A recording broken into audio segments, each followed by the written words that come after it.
Reluctantly, we must now let Christmas go.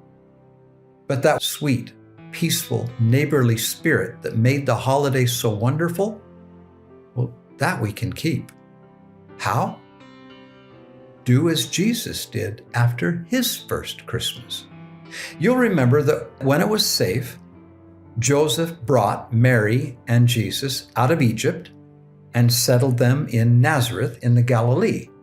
Christmas, angels, wise men, shepherds, all of that was over now. And the mortal probation of God's Son was underway. Mortality is indeed a probation.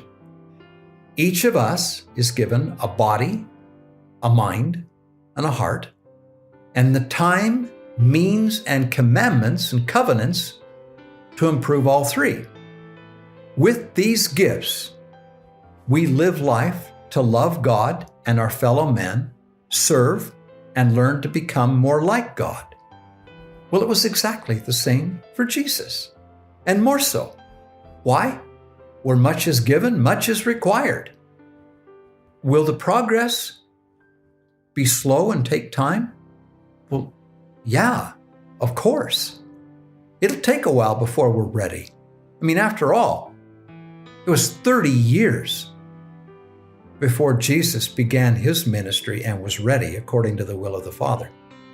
During that time, the record says that Jesus served under his Father.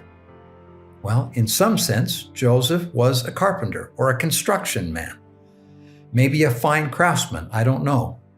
In that vocation, Jesus would have grown not only physically, but the record says he waxed strong.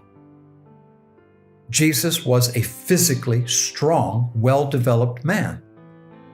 There's indescribable joy in working, mastering, and strengthening the physical body. Jesus not only grew physically, he also grew spiritually. Luke said that he waxed strong in spirit, and the grace of God was upon him, that he increased in favor with God. Jesus lived his life close to his Father. What should we do now after Christmas? Study, obey, pray, live close to the Lord in his Spirit. And as it was with him, it will be with us. That Spirit can be with us always and bring us joy. Luke also says that Jesus increased in wisdom, being filled with wisdom. What's wisdom? It's knowledge rightly applied. Wisdom is vision and power to use your knowledge. The Savior developed his mind to an astonishing degree. How he did that, I don't know.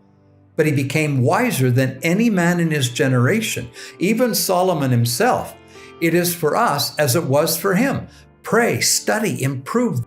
It is fascinating that in his youth, Jesus spake not as other men. Neither could he be taught, for he needed not that any man should teach him.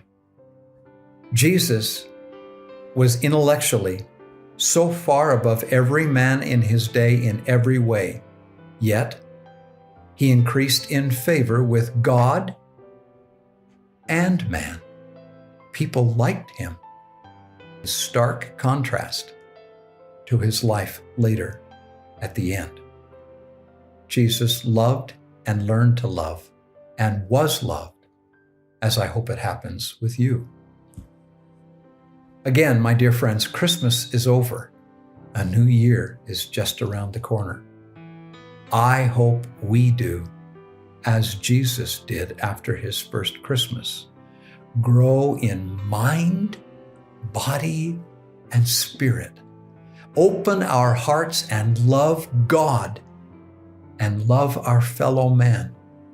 That our New Year's resolutions will move in that direction, be centered on those objectives.